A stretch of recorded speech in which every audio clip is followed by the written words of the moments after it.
जय हिंद बच्चों, कैसे हैं आप लोग। मैं यतेंद्र कुमार आपका स्वागत करता हूं आपके अपने YouTube चैनल मैथ्स प्राइड पर। मैंने बहुत दिनों से वीडियो नहीं डाली क्योंकि मैं प्लानिंग कर रहा था कि लाइव क्लासेस लूँ और इट में भी पॉसिबल कि कुछ ही दिन के अंदर में, 1-2 दिन के अंदर में हम लाइव आना स्टार्ट कर देंगे। ठीक है, तो अभी जब तक मैं लाइव नहीं आ रहा हूँ, कुछ डालने के लिए तो होना चाहिए, वीडियोस वगैरह होने चाहिए। तो अभी जो इसका नंबर सिस्टम का बचा हुआ पोर्शन है जिसमें आपके पास प्राइम फैक्टर से रिलेटेड क्वेश्चंस हैं, ठीक है ना, और आपके पास है एपी, जीपी, एचपी, ठीक है ना, sum of even number, odd numbers, इन सब से रिलेटेड वीडियोस मैं अभी डालूंगा। ठीक है, तो अभी जो मैं स्टार्ट करने जा रहा हूँ वो रिलेटेड है फैक्टर्स से। ठीक है ना, जैसे क्वेश्चन पूछता है बच्चे कि भाई इसमें डिस्टिंक्ट प्राइम फैक्टर क्या है, टोटल प्राइम फैक्टर्स क्या है।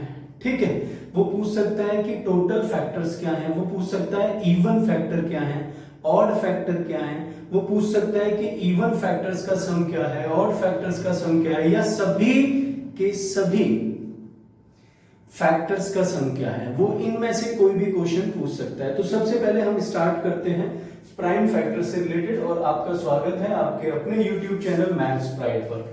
अब देखो, सबसे पहले आपको फैक्टर बनाने आने चाहिए। ठीक है, मैं उम्मीद करता हूं कि ये चीजें आप पे आती होंगी।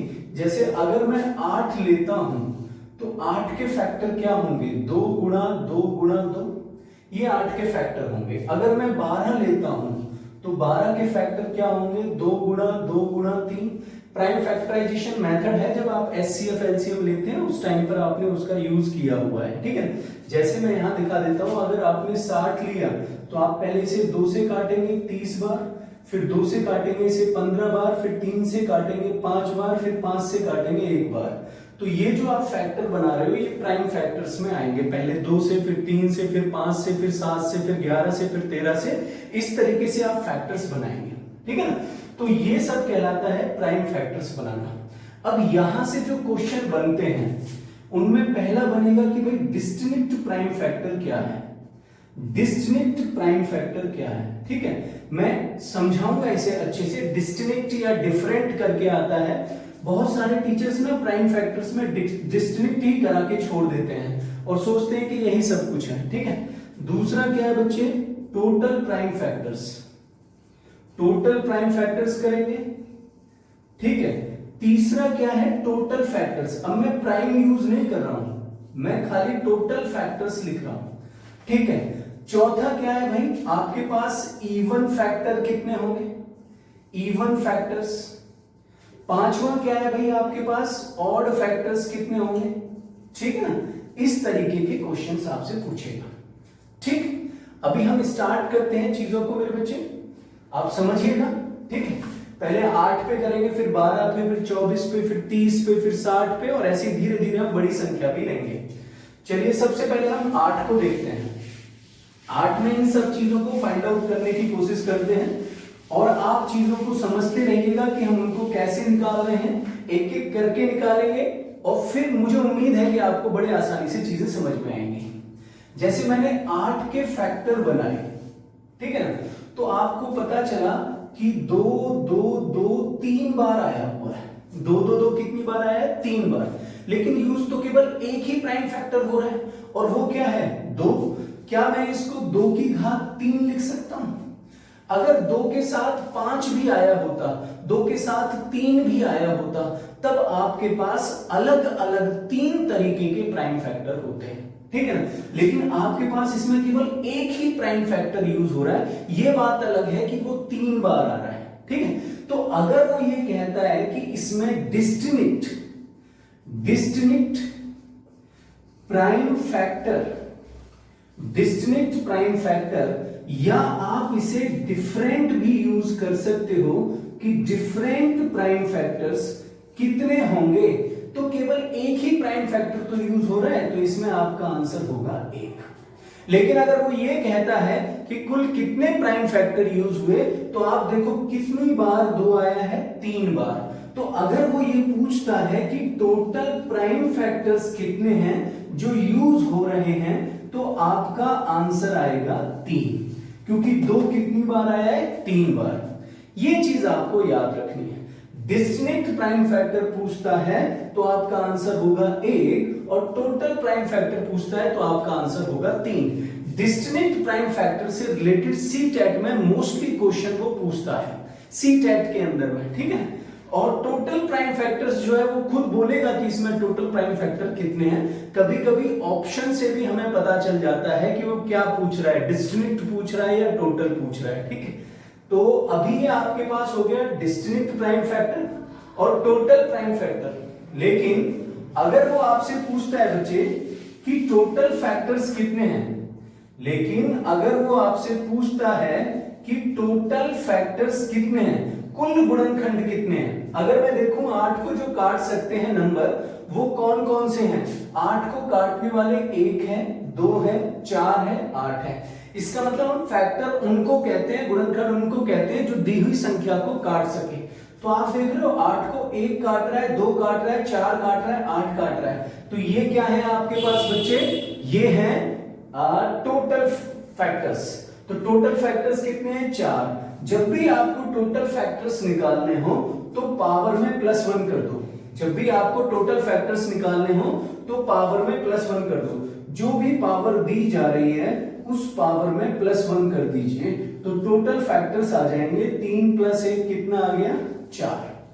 टोटल फैक्टर्स कितने आ जाएंगे, 4। अब बात आती है इवन फैक्टर पता करने की। किसकी आती है बच्चे, इवन फैक्टर पता करने की।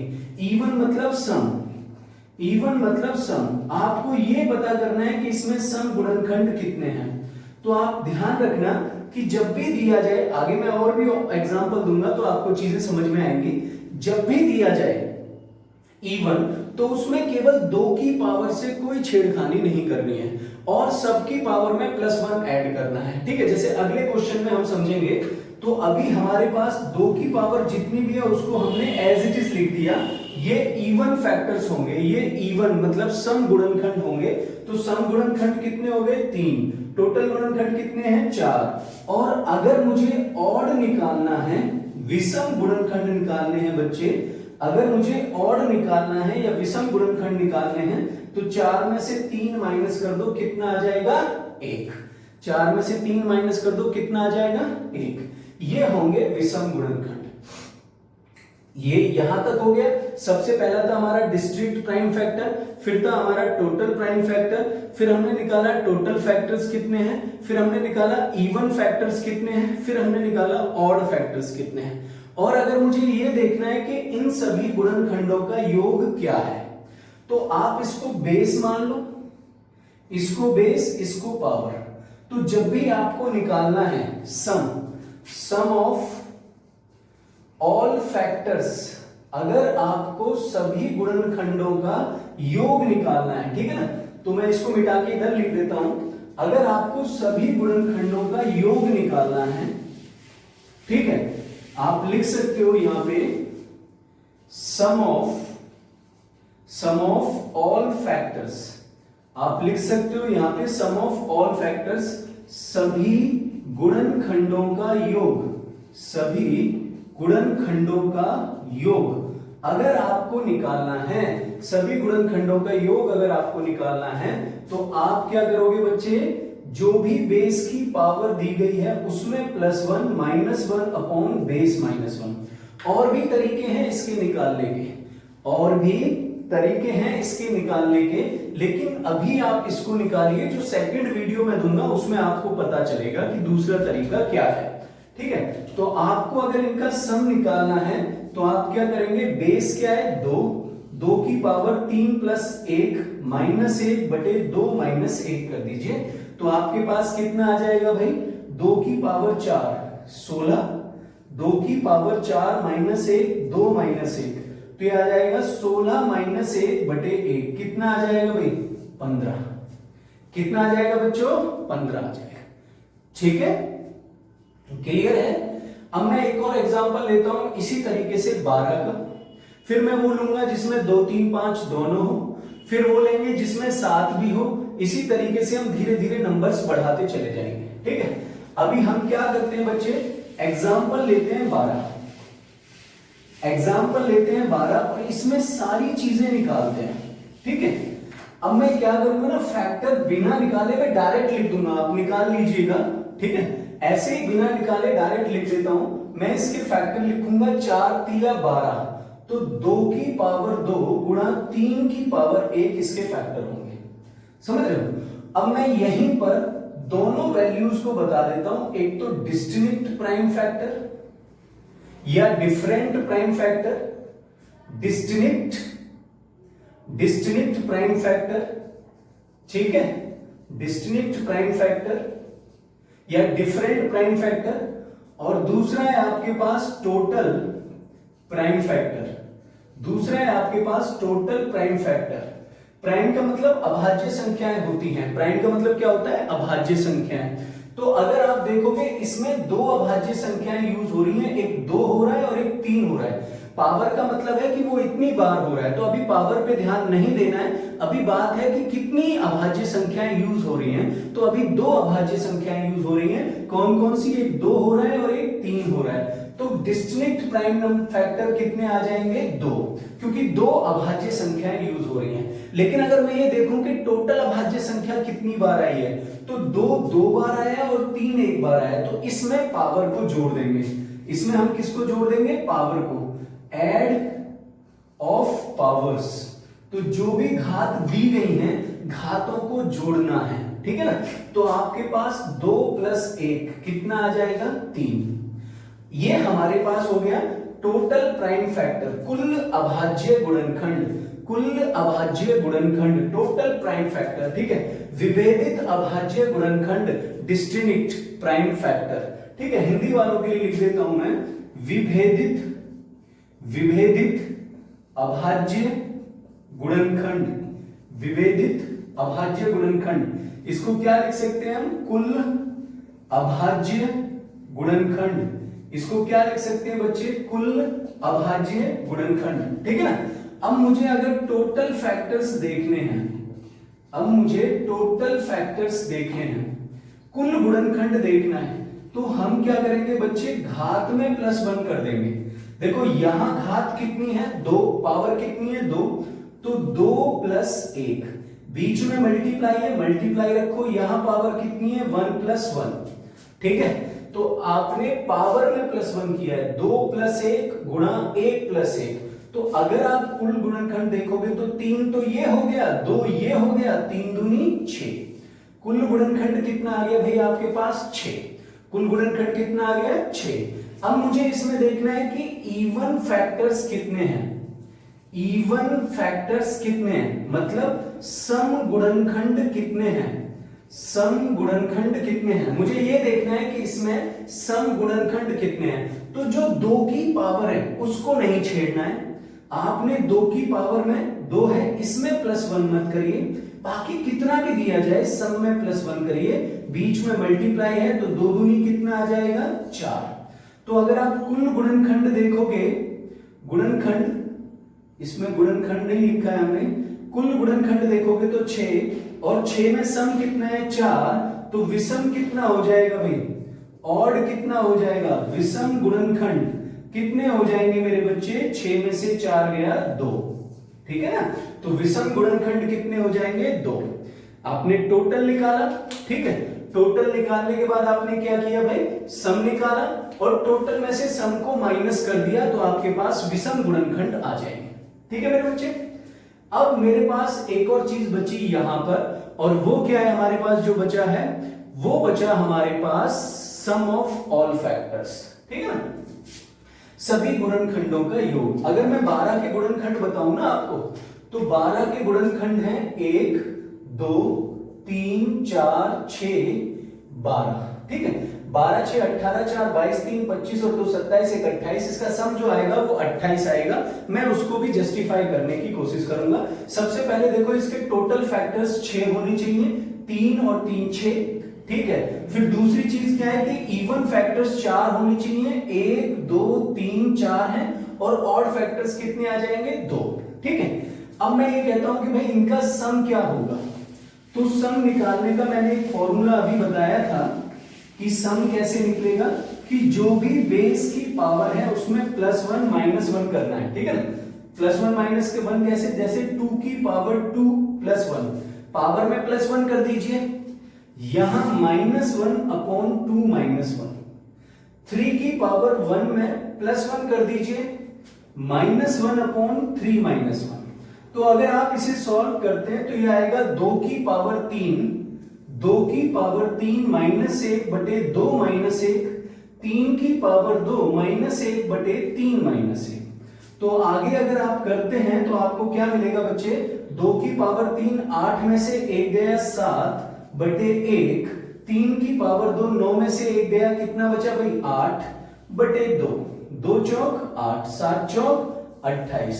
तो इसका आंसर कितना आ जाएगा 28, इसका आंसर कितना आ जाएगा 28। ठीक है, तो ये हमारे पास हो गया। एक और देखते हैं, ठीक है। अगला नंबर हम लेते हैं 60, जिसमें कम से कम हमारे 3 प्राइम फैक्टर्स यूज हो रहे हो। ठीक है, अगला नंबर लेते हैं हम 60, जिसमें कम से कम हमारे 3 प्राइम फैक्टर्स यूज हो रहे हैं। तो हमने नंबर ले लिया बच्चे 60, क्या ले लिया 60। अगर मैं 60 के फैक्टर्स बनाता हूं तो 15 चौका 60, इट मींस 2 की पावर 2 गुणा 3 की पावर 1 गुणा 5 की पावर 1 होगा। ठीक है, अब फिर से वही सारी चीजें, आपने पहले फैक्टर्स बना लिया।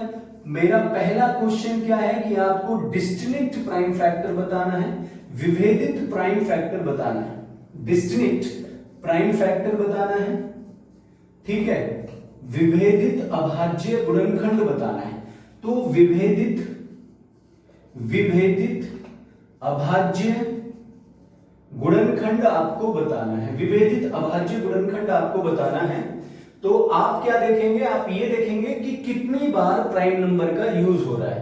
तो एक तो 2 यूज हुआ है, एक 3 यूज हुआ है और एक 5 यूज हुआ है, मतलब कुल 3 प्राइम नंबर्स का इस्तेमाल हुआ है। तो आप यहां पर आंसर लिख देंगे 3।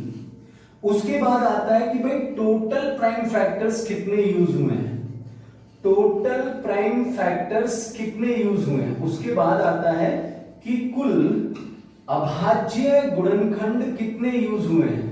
उसके बाद आता है कि कुल अभाज्य गुणनखंड कितने यूज हुए हैं। तो बच्चे आप देखो, 2 बार यूज हुआ है, 3 एक बार यूज हुआ है, 5 एक बार यूज हुआ है। इसके लिए मैंने बोला है कि आपको पावर्स को जोड़ देना है। पावर कितनी है 2 1 1, तो आपने पावर्स को जोड़ दिया और आपका आंसर कितना आ गया 4। इसके बाद तीसरे पर आते हैं, जो क्या है हमारे पास बच्चे, तीसरे में हमें बताना है टोटल फैक्टर्स कितने हैं। ऐसी कितनी संख्याएं हैं, टोटल फैक्टर्स का मतलब कुल गुणनखंड कितने हैं, ऐसी कितनी संख्याएं हैं जो इस 4 को काट, इस 60 को काट सकते हैं, इस 60 को काट सकते हैं। ऐसी कितनी संख्याएं जो इस 60 को काट सकते हैं। अगर हमें ये निकालना है तो पावर्स में +1 करके मल्टीप्लाई कर दो, 2 + 1, 1 + 1 और 1 + 1, और इनका आपस में मल्टीप्लाई कर दो। तो ये 2 हो जाएगा, ये 2 हो जाएगा, 2 दूनी 4 और 4 तिया 12। तो आपके पास टोटल फैक्टर्स कितने आ जाएंगे 12। ठीक है, अब अगर आपको इवन फैक्टर बताना है, इवन फैक्टर्स बताने हैं, मतलब सम गुणनखंड आपको बताने हैं, तो सम गुणनखंड बताने के लिए 2 की पावर के साथ कोई छेड़खानी नहीं। ठीक है ना, अगर 2 की पावर को नहीं छेड़ते हो तो 2 और बाकी सब में +1 करना है, बाकी सब में +1 करना है। तो देखो 2 2 * 4 2 * 8, तो आपके पास सम आ जाएगा 8, और सम और टोटल का जो डिफरेंस है वो किसके बराबर होगा, वो बराबर होगा ऑड फैक्टर्स के बराबर। तो अगर मैं ये देखता हूं कि ऑड फैक्टर्स कितने हैं, विषम गुणनखंड कितने हैं, तो 12 - 8 4 विषम गुणनखंड हो जाएंगे। तो यहां हमने क्या पता किया है, यहां हमने पता किया है डिस्टिंक्ट प्राइम फैक्टर, या जिसको हम डिफरेंट प्राइम फैक्टर या विभेदित अभाज्य गुणनखंड के नाम से जानते हैं। दूसरा हमने क्या पता किया है, दूसरा हमने पता किया है कुल अभाज्य गुणनखंड, तीसरा कुल गुणनखंड पता किया है, चौथा सम गुणनखंड पता किया है, और पांचवा हमने पता किया है विषम गुणनखंड, और छठा क्या है, छठा है सम ऑफ ऑल फैक्टर्स। मुझे सभी गुणनखंडों का योग बताना है। तो आप स्क्रीनशॉट ले सकते हो। अगर मुझे सभी का योग बताना है तो हम कैसे करेंगे, ठीक है। अगर हमें सभी का योग बताना है तो हम कैसे करेंगे, ठीक है। तो आप देखिए, अगर मुझे सम ऑफ फैक्टर्स बताना है, सम ऑफ फैक्टर्स, या मैं बोलूं गुणनखंडों का योग, सम ऑफ फैक्टर्स बताना है, या बोला जाए गुणनखंडों का योग, तो आप क्या करोगे, 2 की पावर 2 प्लस 1 माइनस 1 बटे 2 माइनस 1, 3 की पावर 1 प्लस 1 माइनस 1 बटे 3 माइनस 1, 5 की पावर 1 प्लस 1 माइनस 1 बटे 5 माइनस 1। इसको आप सॉल्व कर लेंगे, पावर में +1 करना है, ठीक है। तो 2 की पावर 3 कितना होता है भाई, 8। 2 की पावर 3 कितना होता है, 8। 2 गुणा 2 गुणा 2 कितना होगा, 8। 8 में से 1 जाएगा 7। तो अगर आप इसको सॉल्व करते हैं तो ये आएगा 7 बटे 1। अब देखो 3 की पावर 2 में कितना होता है, 9। 9 में से 1 गया 8। 8 बटे 3 माइनस 1 2, ये आ गया। इसके बाद आपके पास 5 की पावर 2 कितना होता है, 25। 25 में से 1 गया, कितना आया, 24। 24 बटे कितना कर दिया, 4। अब अगर आप इसे सॉल्व करते हैं तो 2 चौक 8, 4 6 24, ठीक है। और इसकी गुणा कर लेंगे, वही आपका आंसर होगा। तो आपने गुणा कर लिया भाई, गुणा करने पर ये कितना आया, 28 गुणा 6, तो 6 120 प्लस 48 168 आंसर होगा इसका, ठीक है। कितना आंसर होगा, 168। तो उम्मीद कर रहा हूं कि आपको समझ में आ रहा है। इस बार हम क्या करते हैं बच्चे, 4 प्राइम फैक्टर्स ले लेते हैं, ठीक है ना। 4 डिस्टिंक्ट प्राइम फैक्टर्स ले लेते हैं, इसका मतलब 7 भी हम बढ़ा देते हैं। तो हमने 7 बढ़ाना है, तो मैंने 420 ले लिया। कितना ले लिया भाई, 420, ठीक है। तो अगर मैं 420 लेता हूं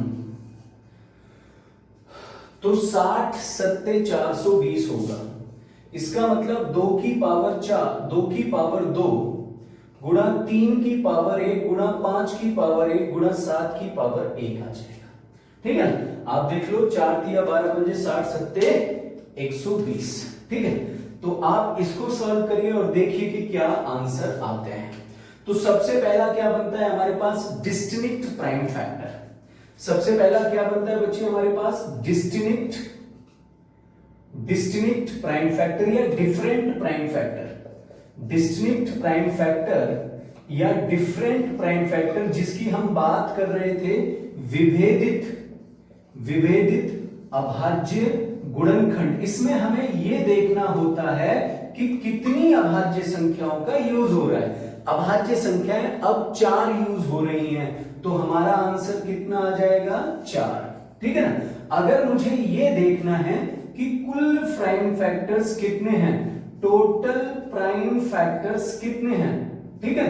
कुल अभाज्य गुणनखंड कितने हैं, कुल अभाज्य गुणनखंड कितने हैं, कुल अभाज्य गुणनखंड कितने हैं। तो आपके पास जो भी पावर है आप उसको ऐड कर देंगे, जो भी पावर है आप उसको ऐड कर देंगे और आपका आंसर क्या आ जाएगा, 5।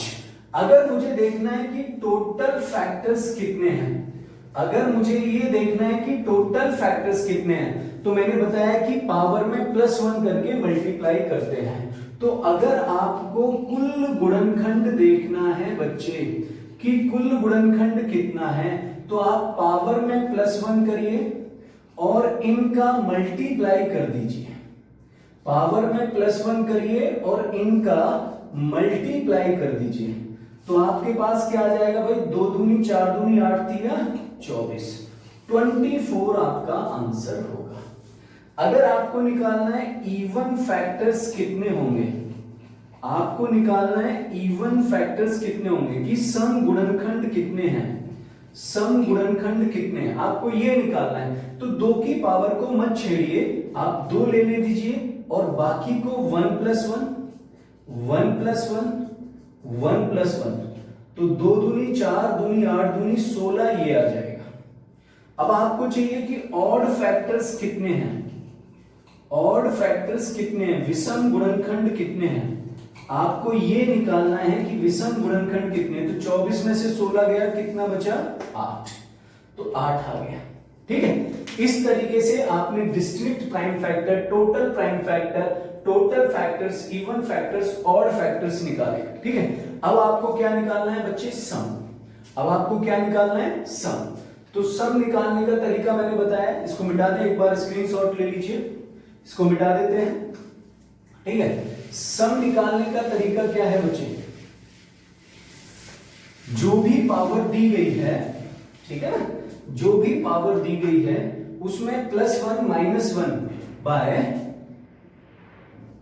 जो मैंने फॉर्मूला बताया था कि बेस है, बेस की पावर +1 करो, -1 अपॉन बेस -1 करो, इस तरीके से आप क्वेश्चन को करिए। ठीक है ना, तो अगर आप इसकी पावर निकालते हैं तो आपके पास क्या आ जाएगा, सम ऑफ ऑल फैक्टर्स। अगर आप निकालते हैं सभी गुणनखंडों का योग, अगर आप निकालते हैं गुणनखंडों का योग, अगर आप निकालते हैं तो वो क्या होगा, 2 की पावर 2 + 1 -1 बटे 2 -1, 3 की पावर 1 + 1 -1 बटे 3 -1, 5 की पावर 1 + 1 -1 बटे 5 -1, 7 की पावर 1 + 1 -1 बटे 7 -1। अगर आप इसे सॉल्व करते हैं तो ये 8 - 1 7 बटे 1 आ जाएगा, ये 3 की पावर 2 9, 9 में से 1 गया 8, 8 बटे 2 आ जाएगा, 5 की पावर 2 25 में से 1 गया 24 बटे 4 आ जाएगा, 7 की पावर 2 49 में से 1 गया 48 बटे 6 आ जाएगा। अगर आप इसे सॉल्व करते हैं तो ये 7, 2 चौक 8, 4 छीन 24, 6 अट्ठे 48, इनकी गुणा कर लीजिए और वही आपका आंसर होगा। अगर हम इनकी गुणा करते हैं तो ये 7 गुणा 48, 48 गुणा 4 आ जाएगा। अगर हम 4 की 48 में गुणा करें तो 160 + 32 92, 7 गुणा 192 आ जाएगा। ठीक है, अगर हम इसकी गुणा करें तो 7 दूनी 14 का 4 हासिल 1, 7 दूनी 63, 1 64 का 4 हासिल 6, 7 और 7 और 6 13। या आप डायरेक्ट भी कर सकते थे कि 19 7 133 होता है और ये 14, तो एक कैरी आ जाएगा, 1344 आपका आंसर होगा। ठीक है, एक और देखता हूं मैं लास्ट, और फिर कुछ लिखूंगा, उनको सॉल्व करके देखिएगा आप, और आंसर कमेंट बॉक्स में जरूर लिखिएगा। ठीक है, हम एक और ले लेते हैं। ठीक है बच्चों, हमने ले लिया 3600, हमने ले लिया 3600। ठीक है ना, अब 3600 के अगर हम प्राइम फैक्टर्स देखते हैं तो 9 चौक 36 होता है। ठीक है, और 9 अट्ठे 72, पंजे 360 हो गया। ठीक है, 3600 के अगर हम प्राइम फैक्टर बनाएं तो बच्चे आपके पास 36 गुणा 100, और ये 9 चौक 36 होगा, 2 की पावर 2 गुणा 3 की पावर 2। ठीक है, और ये होगा आपके पास 2 की पावर 2 गुणा 5 की पावर 2, तो आपके पास आ गया 2 की पावर 4 गुणा 3 की पावर 2 गुणा 5 की पावर 2। ये आपके पास आ गया 2 की पावर 4 गुणा 3 की पावर 2 गुणा 5 की पावर 2 आ गया। ठीक है, अब आपको इसमें निकालना है कि डिस्टिंक्ट प्राइम फैक्टर्स कितने हैं, इवन प्राइम फैक्टर्स कितने हैं, टोटल प्राइम फैक्टर्स कितने हैं, ये सारी चीजें निकालनी है। ठीक है ना, तो अगर हम देखें कि इसमें डिस्टिंक्ट प्राइम फैक्टर्स कितने हैं, डिस्टिंक्ट प्राइम फैक्टर्स कितने हैं, हमें ये देखना है कि इसमें डिस्टिंक्ट प्राइम फैक्टर्स कितने हैं, विभेदित अभाज्य गुणनखंड कितने हैं, हमें ये देखना है कि विभेदित अभाज्य गुणनखंड कितने हैं। तो इसमें कुल कितने प्राइम नंबर्स यूज हो रहे हैं, 1 2 3, 3 प्राइम नंबर्स यूज हो रहे हैं। ठीक है ना, 3 प्राइम नंबर्स यूज हो रहे हैं, तो हमारे पास विभेदित अभाज्य गुणनखंड कितने होंगे, 3। हमें ये देखना है कि टोटल प्राइम फैक्टर्स कितने हैं, टोटल प्राइम फैक्टर्स कितने हैं, कि भाई कुल अभाज्य गुणनखंड कितने हैं, कुल अभाज्य गुणनखंड कितने हैं, हमें ये देखना है कुल अभाज्य गुणनखंड कितने हैं। तो हम क्या करेंगे, पावर को ऐड कर देंगे, 4 + 2 + 2, आपके पास कितना आ जाएगा भाई, 4 + 2 + 2 कितना आ जाएगा, 8, आपके पास 8 आ जाएगा।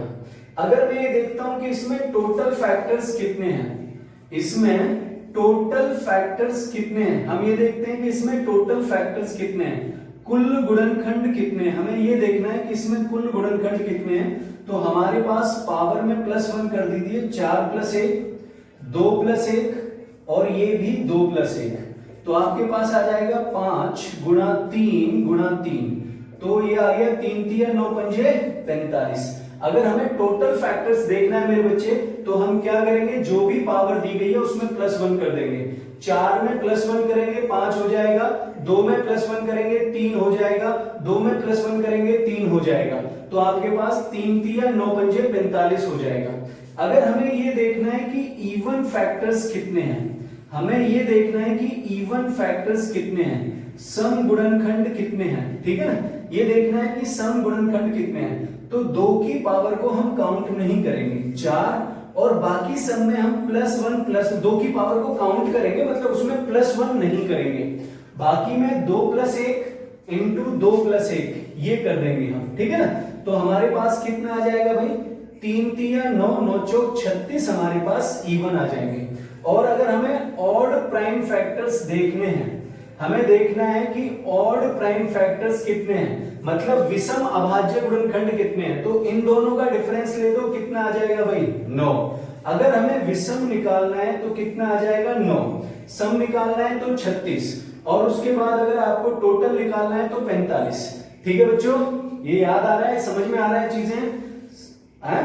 तो अभी देखते रहिएगा, ठीक है। मैं कुछ नंबर्स यहां लिख रहा हूं, उनके आपको ये सारी वैल्यूज निकालनी है और कमेंट बॉक्स में कमेंट करना है, ठीक है। जैसे मैं कुछ नंबर्स लिख रहा हूं, उनका बताना है आपको कि discrete prime factors, total prime factors, even factors क्या होंगे। जैसे 120 है, 360 है, ठीक है, 120 है, 360 है, 420 है, 210 है, ठीक है, आपके पास 180 है। इन सब का आपको निकाल के नीचे कमेंट बॉक्स में देना है। आज कुछ पीछे से आवाजें भी आ रही होंगी क्योंकि ये वीडियो मैं दिन में बना रहा हूं। नॉइज कैंसिलेशन अभी हमारे पास ऑप्शन नहीं है, वो 1-2 दिन में शुरू हो जाएगा, ठीक है ना। कुछ दिक्कत होने की वजह से हम नहीं कर पाए थे। अभी वीडियोस को आप देखते रहिए, और अगर कहीं कोई डाउट होता है तो पूछिएगा, और मुझे मैसेंजर पर मैसेज कर सकते हैं। वीडियो पसंद आती है तो लाइक करिए, सब्सक्राइब करिए। थैंक यू, जय हिंद।